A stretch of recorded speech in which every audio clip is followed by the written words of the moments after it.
The aim was to be in the water or as close to it as possible.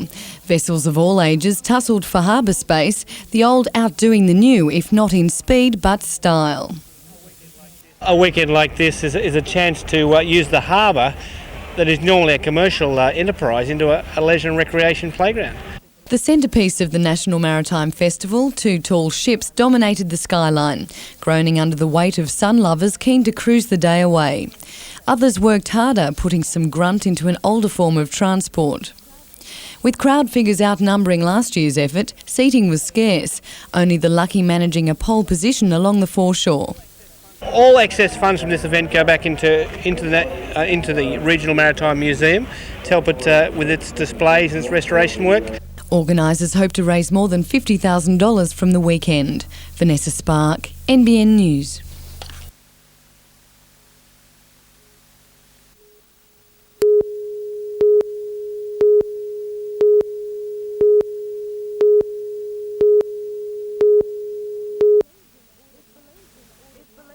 It's believed an audit last year by the Department of Education found discrepancies in the books of Woodbury Public School near Maitland.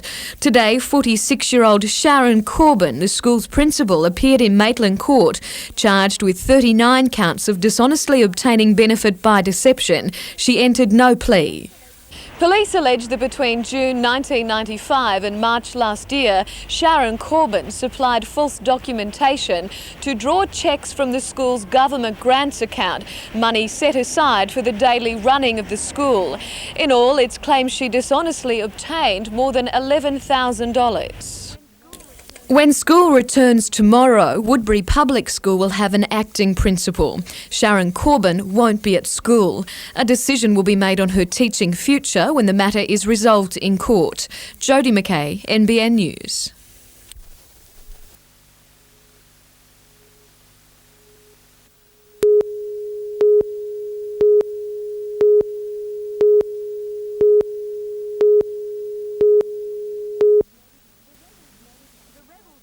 The Rebels Motorcycle Club moved to Lambton from Nelson Bay just 2 months ago, setting up a clubhouse in a light industrial area in Wyong Road. The peace and quiet of the street was shattered, however, on Friday night when 20 men armed with baseball bats and a shotgun stormed the premises, attacking the 11 Rebel members and their friends inside. One was shot in the thigh. He remains in John Hunter Hospital. Another 7 were badly beaten.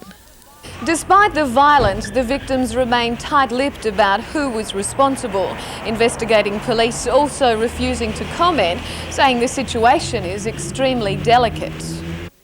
What's of concern to officers is that if it was a rival gang, which is most likely, then there may be reprisals. The Rebel Club is one of the fastest growing motorcycle clubs in the country and has been the subject of investigations by the National Crime Authority, which in 1995 raided properties in Sydney's west, seizing several luxury vehicles, drugs and cash. And just a month ago, 2 members of the group were charged on the Central Coast in relation to a motorcycle stealing racket. While it's not known what provoked Friday's assault, it may be over territory, with the Life and Death Group, the Nomads and the Gypsy Jokers all located in Newcastle or Lake Macquarie.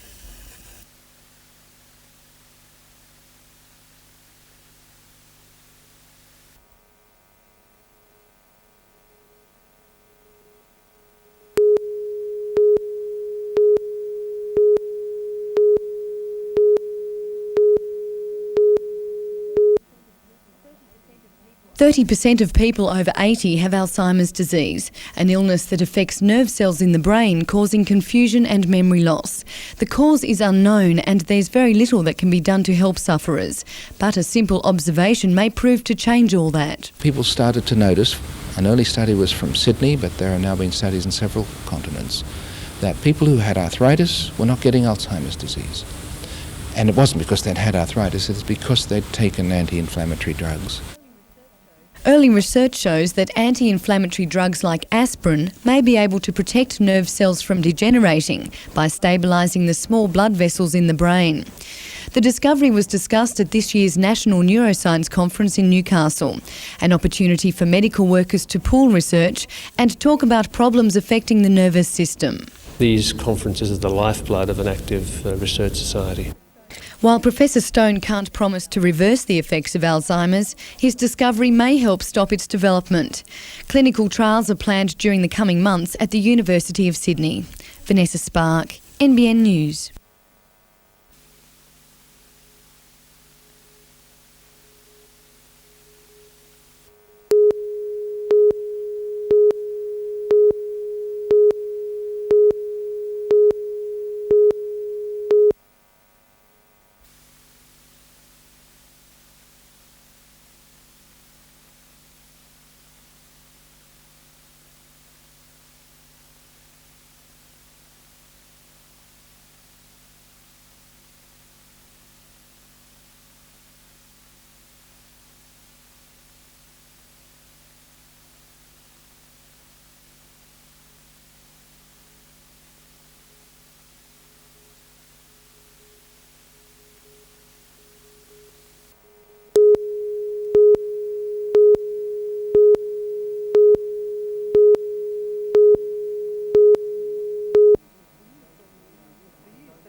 For Year 7 students, like those at Glendale Technical High School, today ushered in a new learning environment.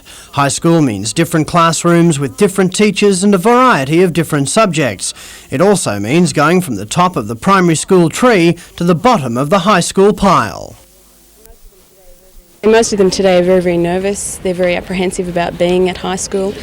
For the school's Year 11 and 12s, it's down to the serious business of the HSC. Students were told work towards achieving a good result must begin immediately. It's certainly a more difficult workload. They're doing new subjects and it's a whole new world. The Hunters' newest school was empty of all but teachers. About 100 children from Newcastle's rapidly expanding western suburbs will file through the brightly coloured gates of Glendore Public School tomorrow. Everything's as ready and as set to go as we can make it. We've got all our plans, policies in place now. We're just finalising the last few details about what we're actually teaching the children through this year. For students, there's virtually no escape from the school system. Even those confined to hospital began hitting the books today. The secondary kids sort of go, oh, we didn't think we'd have to go to school in hospital. Well, that's fine. If you don't come to us, we'll come to you. There were surprisingly few tears to mark the start of the school year today. That's likely to come tomorrow when kindergarten starts. Phil Hind, NBN News.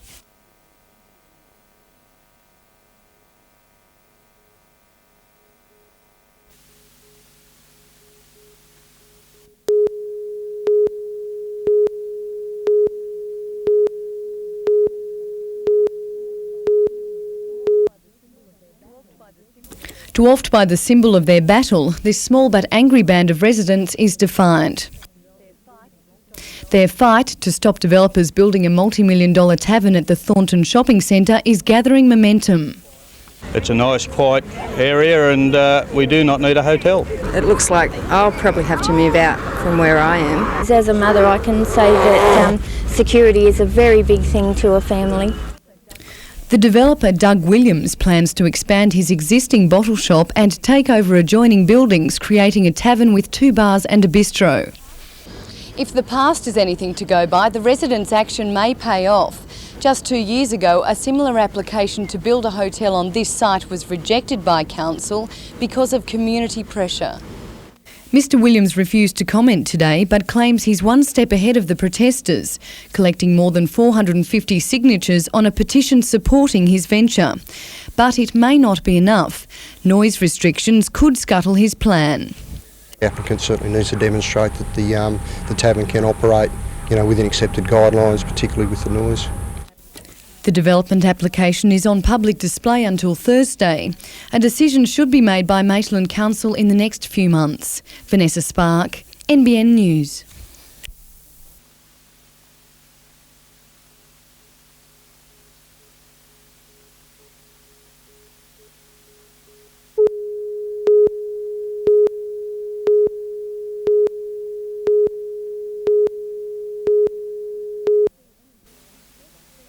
She's yet to see any real action, but already she's revving up for a life of speed, adventure and good deeds.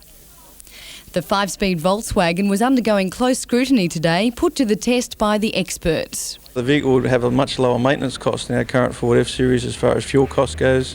The vehicle can be changed after 2 years, 40,000 kilometres and refitted into a new base vehicle. Although it lacks some of the power of the Ford V8, this 2.5-litre van boasts other features. A 4-wheel drive system, the Big Plus. Designed to be used as an accident vehicle, the $58,000 van has the latest emergency equipment, as well as an extra stretcher. The service is always looking for, in its research and development area, looking for vehicles to suit our needs. The van will be put through its paces in Singleton this week before it's driven around the state as part of a 6-month trial program. Vanessa Spark, NBN News.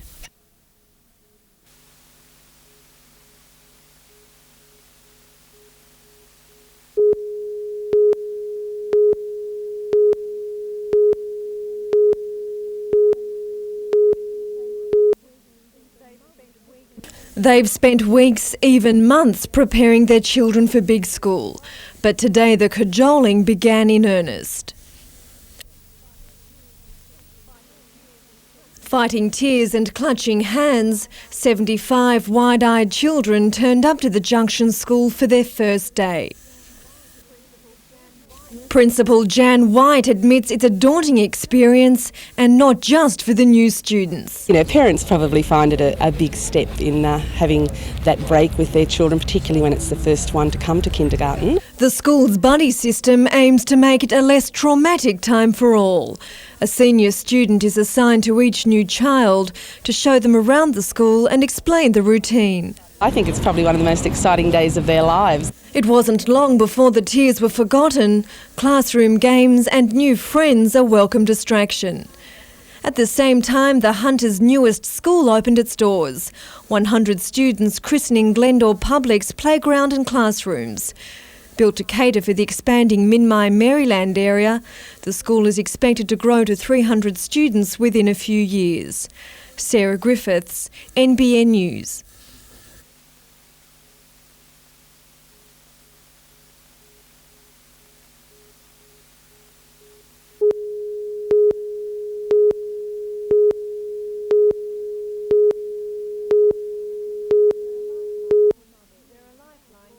They're a lifeline for mothers, before, during and after childbirth. But the number of qualified midwives has been steadily declining over the past 10 years. It's anticipated that unless action is taken, there won't be enough to meet demand. It's possible that there may be fewer midwifery services available and that some of the services that are midwife-led may in fact not be able to be as readily available. As the course coordinator at Newcastle University, Ms Bujak is determined to correct that trend, changing the graduate program for midwives from 2 years part-time to a 1-year full-time course with more emphasis on practical experience. Encouraging graduates, she says, hasn't been the problem. There's been no shortage of people who've been interested in studying midwifery. The difficulty has been, in fact, in providing an adequate number of places. With fewer hospital-based training courses, universities are accepting the role to train midwives, but positions have been limited. It's hoped the intensive training program, which sees students graduate quicker, will help arrest the dwindling numbers. Sarah Griffiths, NBN News.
of things to happen in the area.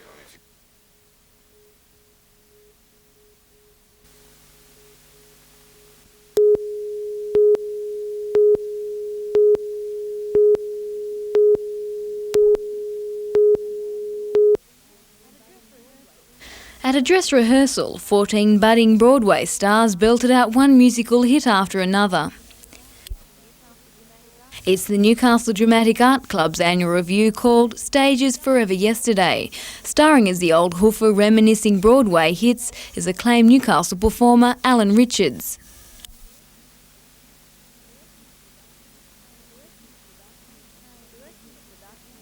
Directing the production is Carolyn Lind, nominated in the City of Newcastle Drama Awards 2 years running.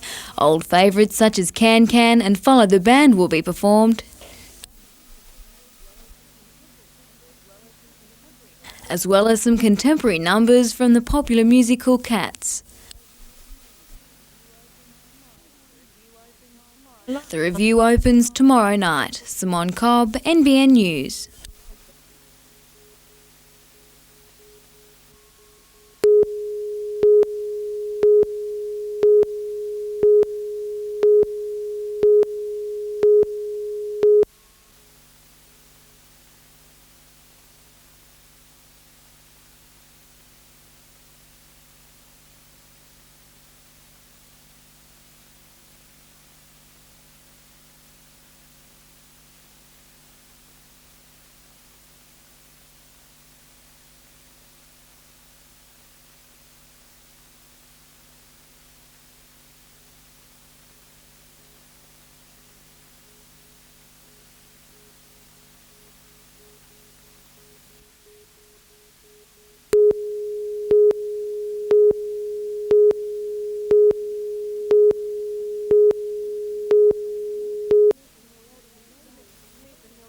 For Mrs. Smith and her elderly neighbours, a peaceful way of life at Umina could soon be shattered. They say they'll be forced to live with exhaust fumes and excessive noise if plans for a Hungry Jack's restaurant and takeaway complex are approved. We just feel that it is just too close to our properties. The traffic is going to be too much for the residents.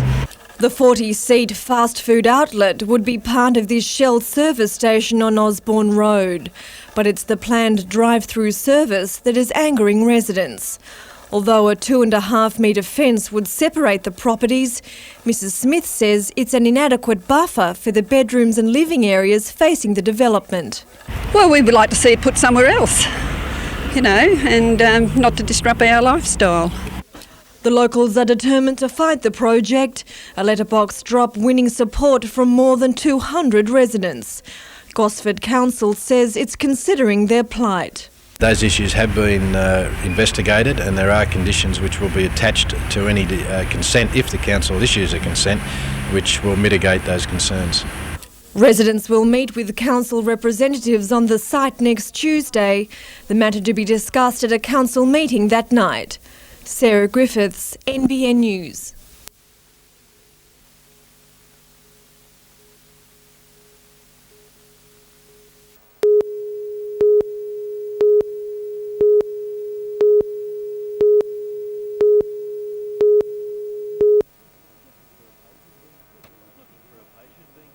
Looking for a patient being treated by ambulance officers in remote areas can be like trying to find a needle in a haystack.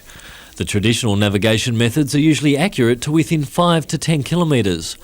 But valuable time can be wasted trying to pinpoint the exact location. Previously, an ambulance would go to a location and relay back to the helicopter base through the Ambulance Coordination Centre a location based on either street names or localities or a point from a known point. But that's all about to change, with the handing over of the first Global Positioning System, or GPS, to the Nelson Bay Ambulance Service today. The GPS taps into more than 20 satellites around the world to give a longitude and latitude reading that's within 100 metres of the location. The ambulance officers then pass that information onto the helicopter service, which will use its own GPS to locate the emergency scene. That's going to translate to quicker response times and a far better level of care for the patient. The rescue helicopter service will distribute 10 of the handheld navigation systems throughout the region. It's hoped within 2 years every rural ambulance will have one. Richard O'Leary, NBN News.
Punters shied away from Newcastle in pre-match betting, and initially it appeared they'd made the right decision. A youthful Souths ran riot in the opening stages. Craig Simon put the Rabbitohs on the board. Then a touch of local luck added to the night's woes. Souths up by 12. But the 7 specialists hit back. Andrew Johns opening the way for Robbie O'Davis, while there was no goosing around by Matthew Gidley, and the match was back to level terms. 12-all, Brett Grogan hit top speed to run in another 4-pointer, and from there the Knights didn't look back for an 18-16 victory. A different strip for the second game, but the same start to the match. The Knights down early against St George. The Dragons looked to be in control at 22-10, but 2 quick tries in succession made it a much closer affair. Darren Albert capping off a length of the field try to give the Knights a sniff of victory. But Saints scored again with only 2 minutes remaining to go 4 points ahead. The Knights unable to snatch victory in the dying seconds.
Health workers, both black and white, gathered together today to celebrate the appointment of Marilyn Wilson as the region's first Aboriginal health coordinator. The long-awaited position had finally become a reality after years of lobbying by health workers. There had been a noticeable decline in the well-being of Koori people, with no one to coordinate the services they needed. We could see over the last 15 years that certainly health was not improving, it was deteriorating. And we kept on saying to us, look, listen, this is what we need. We need someone in there who can identify with both mainstream and our own community. Mrs Wilson will be much more than a go-between the various services. She aims to improve their accessibility as well as identify the specific health needs of local Koori communities. Formerly an Aboriginal mental health worker, Mrs Wilson says part of her role will be to encourage Koori people to help heal themselves. Certainly, unfortunately, the drug and alcohol issues and the violence issues are a problem, but it all stems back to the mental health of the person, the attitude of self-esteem and how we feel about ourselves, because until that starts to change, physically we can't change. Simone Cobb, NBN News.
Concerned that existing businesses in Newcastle CBD would be hit hard if the Katara markets went ahead, the state government put a stop to council's plans. At a news conference yesterday, Lord Mayor Greg Hees said although council has accepted the decision, it hasn't ruled out the development once a major planning study is completed. That comment came under fire today from the Newcastle Commercial Advocates Group. I mean, that communicates to me that the Lord Mayor thinks that there's still a chance that he can get it across. By keeping the issue open, Mr Doherty says council has ignored the state government's belief that the markets would have an adverse impact on retailers. Losses to existing businesses have been estimated at $48 million. We're suspicious, that's the problem. If they've carried on with it knowing these figures are on the table, they're only going to go away and try and do some other report that will make the figures look better or something, and then they'll approve it. Mr Doherty says his group will continue to monitor the issue in council over the next 12 months. Simone Cobb, NBN News.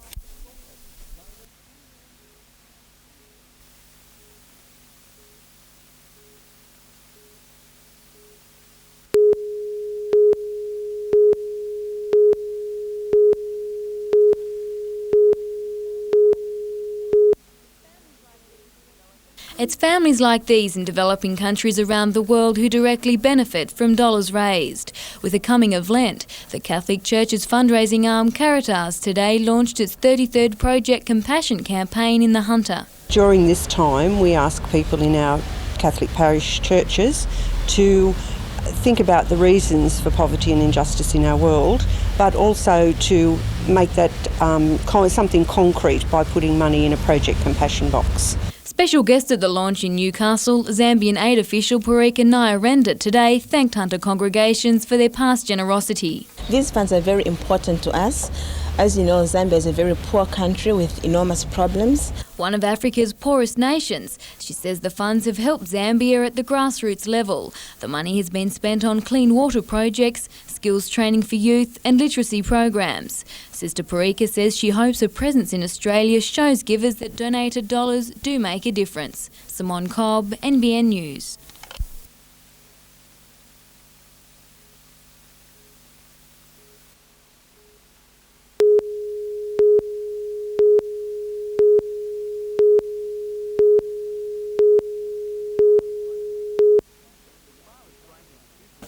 As far as Breakers officials are concerned, the matter is over. But Soccer Australia had their say last night and found Cosmina guilty of bringing the Ericsson Cup into disrepute. It was alleged Cosmina grabbed player Harry James firmly by the throat after he had been sent off during a game against UTS Olympic late last year. Initially, Cosmina had plenty to say. And the thing that was disappointing was, not only Harry's stupidity, because he has done it before, but he let himself down. He let the club down and most importantly let his teammates down. But today, neither Cosmina or James had anything to say. It's not the first time Cosmina has been in trouble with Soccer Australia. Earlier last year, he was put on a bond after comments made against soccer officials was found to bring the game into disrepute. If he is found guilty again this season, he must forfeit the $1,000 bond.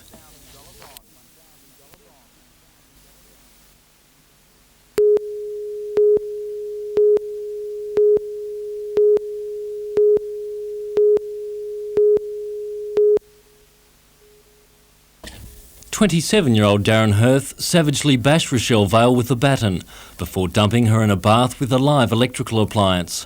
He then killed himself by driving into a stationary council truck in Newcastle. Police have described the attack as a steroid-induced rage, following years of abusing the drug. The aspect of anabolic steroids has been mentioned, and of course this will be part and parcel of the inquiry. But friends say the story is not so simple. They blame Mr Hirth's inability to accept a breakup from Rochelle after a 5-year relationship. Just a quiet guy, somehow something's happening. It's just snapped as to how, what's led to it. God knows, but totally out of character. Dallas Rose Kelly is the owner of the Newcastle gym Planet Fitness. He's been a friend of the couple for years and a business associate of Hirth. He denies knowledge of Hirth's steroid use, describing him as a gym junkie who was also a stripper for his own entertainment business. Well, we found Rochelle and Darren to be two of the loveliest people we've had come to the centre, come and have worked out together, and especially in the last month, been seen training together, sitting down having lunch together, sitting there whispering together. I mean, it's been a very couple sort of scene. But close friends of Rochelle say she's been trying to get away from her jealous ex-boyfriend for a couple of months, but he would not leave her alone. At just 21 years of age, she had everything to live for. Her modelling career was taking off, her last shoot for the Newcastle Breakers Soccer Club. Police have conducted post-mortems on the bodies. The toxicology results will be available in a couple of weeks. Richard O'Leary, NBN News.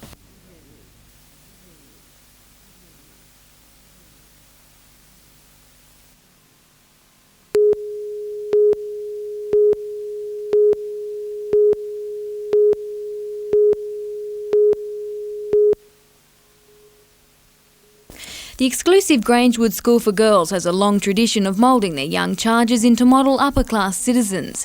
But when the first scholarship student, Daisy Meredith, enters the school gates, life changes for everyone.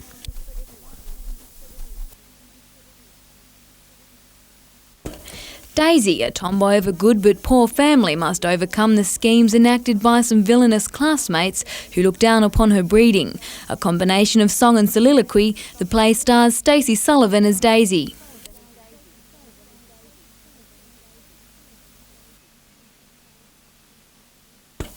The cast of 14 is directed by Stuart McGowan, his first major production for the Newcastle Repertory Club. Daisy Pulls It Off opens next Wednesday night. Simone Cobb, NBN News.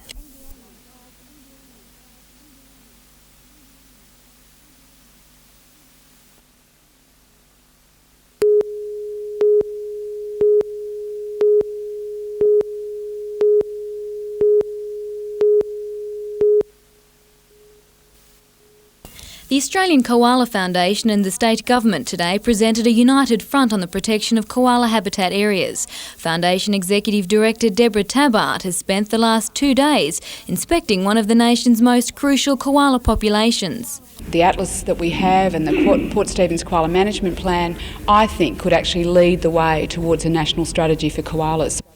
With 90% of koala habitat areas on private land, Ms Tabart says it is imperative that a balance is struck between preservation and progress. She has called on sand mining companies and local businesses to fund the appointment of a full-time scientist to research koala issues. The issue of koala preservation in Port Stephens has been an extremely volatile and emotive issue in the past few years. Mrs Tabart says she hopes an independent scientist will bring a balanced view into the debate. And I think it's time that your residents had someone in the district that they could trust, like a scientist who I hope will become a local, and that he or she can then say, this is the scientific facts, let's come together and work as a team. The Minister for Mineral Resources and local MP Bob Martin made a firm commitment to ensure 5 government departments would closely monitor sand mining in the region. As long as that company abides by the rules set by those 5 government departments, then we can have jobs and environmental protection. Simone Cobb, NBN News.